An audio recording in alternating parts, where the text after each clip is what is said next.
parole est à Lamia El Harraj. Merci beaucoup, Madame la maire, chers collègues. Cette délibération DVD 44 qui nous est proposée de voter ici concerne l'accessibilité de nos transports en commun et plus particulièrement de nos lignes de bus. Comme l'a évoqué ma collègue précédemment, si cela devait encore être démontré, il s'agit d'un enjeu évidemment majeur pour toutes les habitantes et habitants de notre ville capitale pour accéder à l'égalité réelle. On ne parle pas uniquement ici des personnes à mobilité réduite, et je pense qu'il est important effectivement de le rappeler, comme l'a fait ma collègue précédemment, même si elles sont évidemment les principales concernées, que globalement l'accessibilité universelle au transport, c'est-à-dire à tout un chacun à toutes les périodes de la vie, ne concerne pas uniquement les personnes à mobilité réduite. Ainsi, rendre accessibles les transports, c'est donc se battre pour les familles se déplacant avec leurs enfants dans des poussettes, pour les personnes âgées ayant des difficultés pour se déplacer, pour des personnes ayant des infirmités temporaires, mais aussi pour les mâles ou non-voyants, les sourds et malentendants, etc. L'accessibilité, c'est simplifier la vie de publics parfois fragiles, l'un des sens mêmes de l'action publique, mais c'est aussi un combat pour l'égalité face à la mobilité et donc la justice sociale. Avant d'aller plus loin, laissez-moi, chers collègues, vous donner quelques chiffres. Nous sommes encore aujourd'hui trop loin de nos objectifs. Si la régie autonome des transports publics prétend sur son site internet que 100% des lignes de bus parisiennes sont accessibles, nous pouvons dire aujourd'hui que la situation est loin d'être aussi évidente et elle est nettement plus compliquée. En effet, beaucoup de lignes ne permettent la montée et la descente du bus avec rampe qu'à certains arrêts et impliquent donc à ces personnes fragiles de modifier leur trajet, donc parfois de devoir marcher beaucoup plus ou tout simplement de ne pas pouvoir emprunter ce service public qu'est le transport.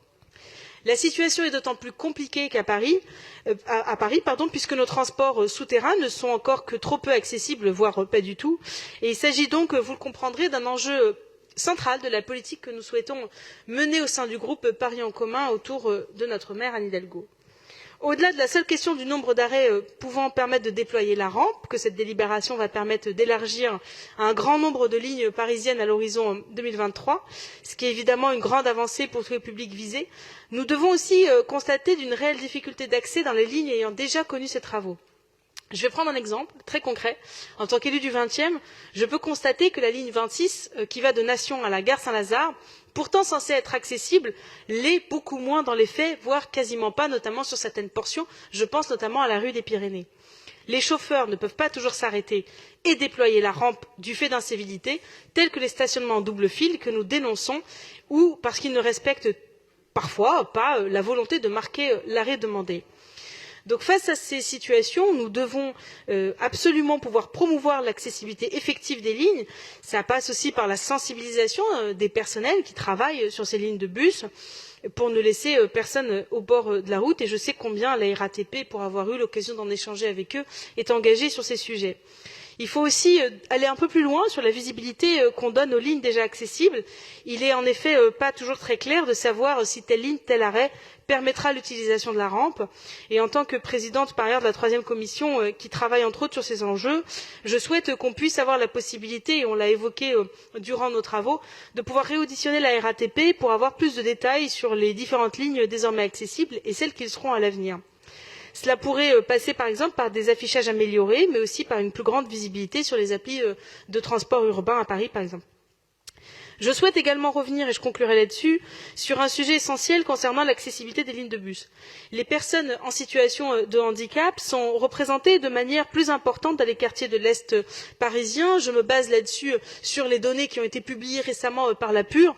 Et donc, le 20e et le 19e sont les deux arrondissements dans lesquels, en proportion, les personnes en situation de handicap sont présentes de façon plus importante qu'ailleurs. Je souhaite donc porter en notre Assemblée une demande sur la mise en accessibilité des stations de bus, puisqu'aujourd'hui, on n'a pas de regard. Il y a 1000 stations, semble-t-il, qui sont concernées, mais on ne sait pas quelle est leur répartition à l'échelle parisienne.